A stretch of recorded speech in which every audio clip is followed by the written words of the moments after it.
Bonsoir à toutes et tous, merci d'être là ce soir pour notre rétrospective consacrée à Patricia Mazui. J'aimerais juste vous rappeler avant toute chose les petits temps forts de cette rétrospective, avec samedi 29 octobre à 14h30 une projection de Peau de Vache qui sera suivie d'une leçon de cinéma avec Patricia Mazui et animée par Jean-François Roger.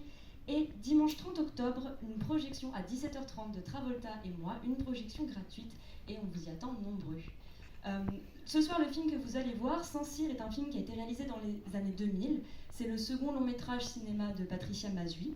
L'action se passe fin du XVIIe siècle, sous le règne de Louis XIV, et Isabelle Huppert, qui joue Madame de Maintenon, décide, cette grande entreprise, de créer une école pour les jeunes filles de noblesse pauvre.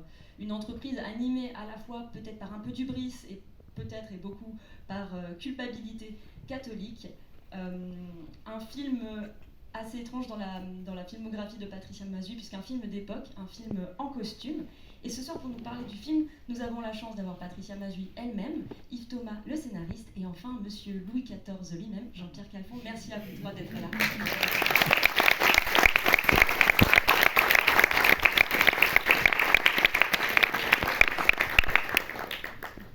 Alors, pour nous parler du film, j'aimerais juste revenir sur la genèse un petit peu de ce film. Qu'est-ce qui vous a décidé à faire ce film? J'ai cru comprendre que c'était l'adaptation d'un livre de Yves d'Angerfield, La Maison d'Esther. Comment est-ce que c'est arrivé? Qui vous a proposé ça? C'est bonsoir, merci d'être là et d'être nombreux pour voir Saint-Cyr restauré magnifiquement. Bref, c'est le producteur Denis Fred qui avait vu Peau de Vache et qui a eu l'idée assez hallucinante de penser à moi pour faire ça. Voilà, donc il m'a appelé, on était en prépa de Travolta et moi, je me rappelle, et il m'a appelé pour me proposer, il m'a dit c'est un film sur l'histoire de l'école de Saint-Cyr, et j'étais très contente parce que je pensais que c'était les militaires, et je suis arrivée dans son bureau et il m'a dit que c'est une pension de jeunes filles. Donc ça a été un développement très long où heureusement à un moment Yves Thomas est arrivé et a permis à ce qu'il y ait un film qui se dégage, on peut le dire comme ça. Je ne sais pas si on peut dire ouais. Bonsoir.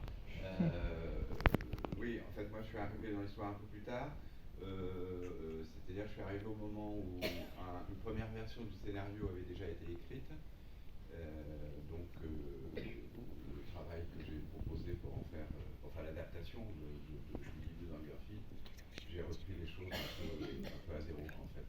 J'ai repris la documentation de base. Ouais. Et en fait, on s'était vu quand même et un peu une fois. En fait, comment on a travaillé des 10 journées. Voilà, c'est ça. Ouais. Comment on a travaillé? Alors, on s'est vu avec Patricia qui était occupée donc sur Travolta et moi à ce moment-là. Non, à ce moment-là, j'étais en pleine chaos de guerre de la finale. Ah oui, c'est ça. Et donc on s'est vu, on a parlé, et je me suis dit que... Alors il y avait énormément de documentation. Je suis reparti de la documentation que la production avait accumulée dans la préparation du film, et qui avait en fait servi de matériaux de base à Dangerfield pour écrire le livre. Et je me suis dit qu'on ne s'en tirerait pas si on essayait de faire ça dans la longueur, parce que ça donnait un film très emmerdant, très didactique. Et donc j'ai proposé qu'on fasse de façon arbitraire, qu'on découpe l'histoire en 10 journées. Et bien entendu, il fallait choisir ces 10 journées pour qu'elles inscrivent une progression dramatique. Ouais. Après, dans le montage, le sentiment des journées, à un moment, on perd le sentiment du temps dans la deuxième partie, parce que ça devient plus comme un dans le retournement de l'école, parce que c'est l'école de l'utopie. Et puis, en fait, moi, j'avais eu vachement de mal à me mettre dans ce truc. Et en fait, ce qui m'a aidé, à un moment, ça a été tout le travail de Yves sur la structure et les dialogues et tout, c'était là, mais moi, ce qui m'a aidé pour comprendre quelque chose du 17e, c'était les oraisons funèbres de Bossuet. Parce que sinon, Madame de Maintenon, je la trouvais un peu pas marrante, quoi. Voilà. Et Bossuet, c'est pas marrant, mais c'est génial. Voilà. Et sur le truc de la peur de l'enfer, le fait que la peur de l'enfer était quelque chose de très présent, vrai et proche. Voilà, donc ça, je me suis dit, en fait, ça, c'est le moyen de se sentir au 17e.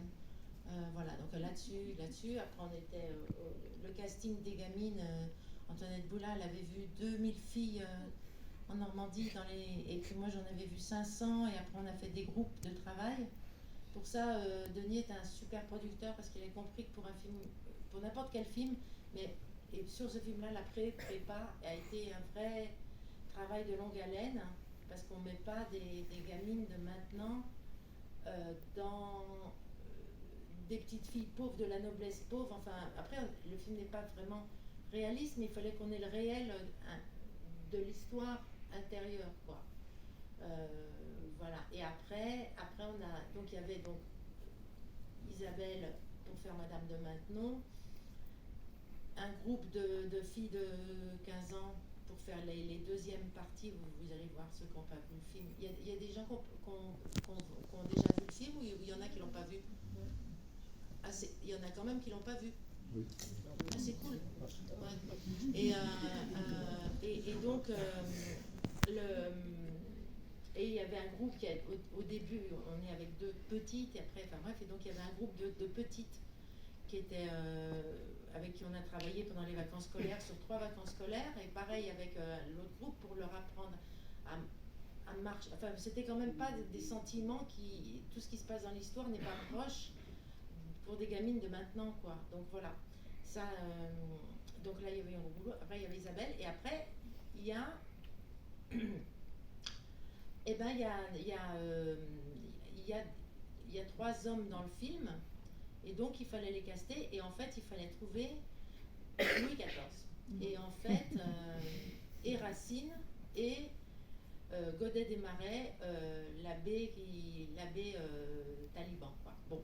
Et donc c'était assez intéressant de décliner les 3 figures masculines. En fait, pour Racine, on avait essuyé des refus. C'était horrible. J'avais proposé à Piccoli de faire Racine, et il était furieux. Il m'a fait un message d'insulte sur mon répondeur. Voilà. Donc bon, ça n'a pas marché. Il avait trouvé ça pas bien.